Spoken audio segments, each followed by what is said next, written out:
On est tous un peu submergés par la masse d'infos aujourd'hui, non? Euh, Comment faire pour aller à l'essentiel et vite? C'est la grande question. Et justement, aujourd'hui, on se penche sur un outil d'IA de Google, Notebook LM.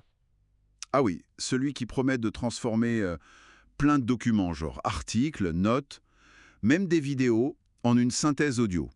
Exactement. On s'est basé sur les explications d'un atelier en ligne qui montrait comment il marche. L'idée, c'est de voir un peu sa mécanique, ses plus, ses moins par rapport à d'autres IA. Et comment on pourrait s'en servir concrètement? Pour apprendre, créer du contenu? Voilà. Et c'est gratuit, même si la fonction audio a une petite limite, genre 3 par jour par compte Google. D'accord. Alors, le principe de base, si je pige bien, c'est qu'on crée un espace de travail par sujet et on y met nos propres sources. C'est tout à fait ça. On peut mettre des liens web, tu vois, genre Wikipédia, des articles, mais aussi des PDF, des liens YouTube. Pour YouTube, il prend la transcription, c'est ça? Oui, il extrait la transcription automatiquement. Et on peut même copier-coller du texte brut. Ah, ça c'est pratique.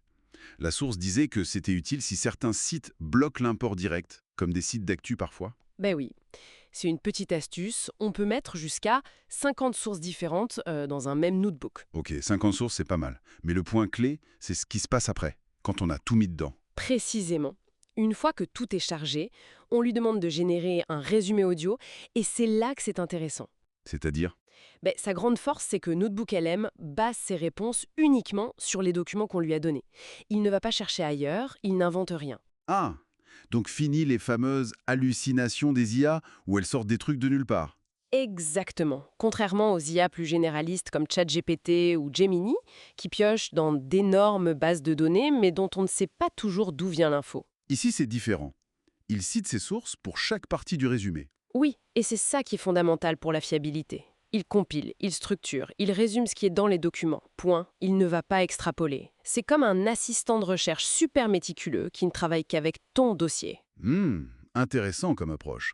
Et du coup, concrètement, on peut s'en servir pour quoi, à part juste résumer?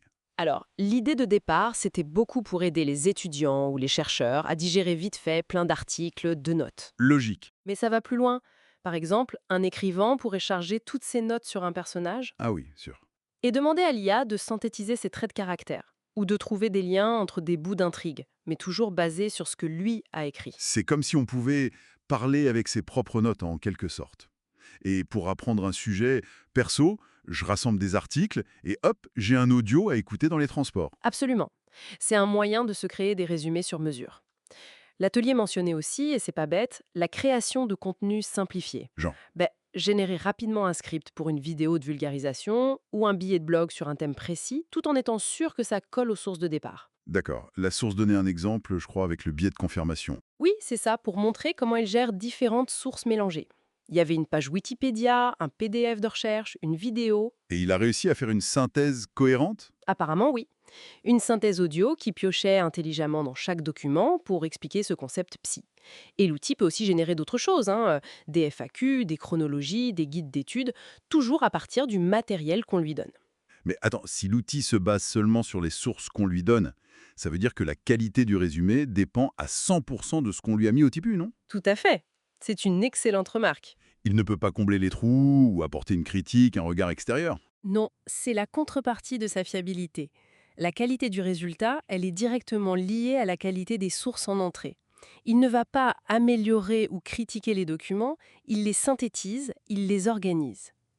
C'est un miroir intelligent de notre propre corpus, si tu veux. D'accord. Donc, si on résume, Notebook LM, c'est cet outil d'IA un peu spécialisé.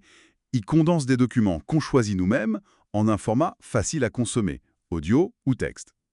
Tout en garantissant la traçabilité, oui, et en évitant les inventions, puisqu'il reste collé aux sources. C'est donc potentiellement utile pour tous ceux qui doivent traiter beaucoup d'infos rapidement, que ce soit au boulot, pour les études ou juste par curiosité perso. C'est ça, tout en gardant le contrôle sur d'où vient l'information synthétisée.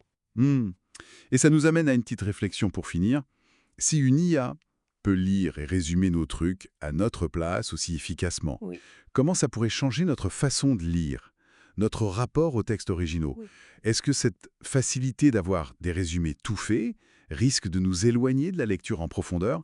Ou est-ce qu'au contraire, Ça ouvre une autre porte vers la connaissance peut-être plus large, mais moins nuancée. Bonne question. Ça laisse matière à réfléchir, en effet.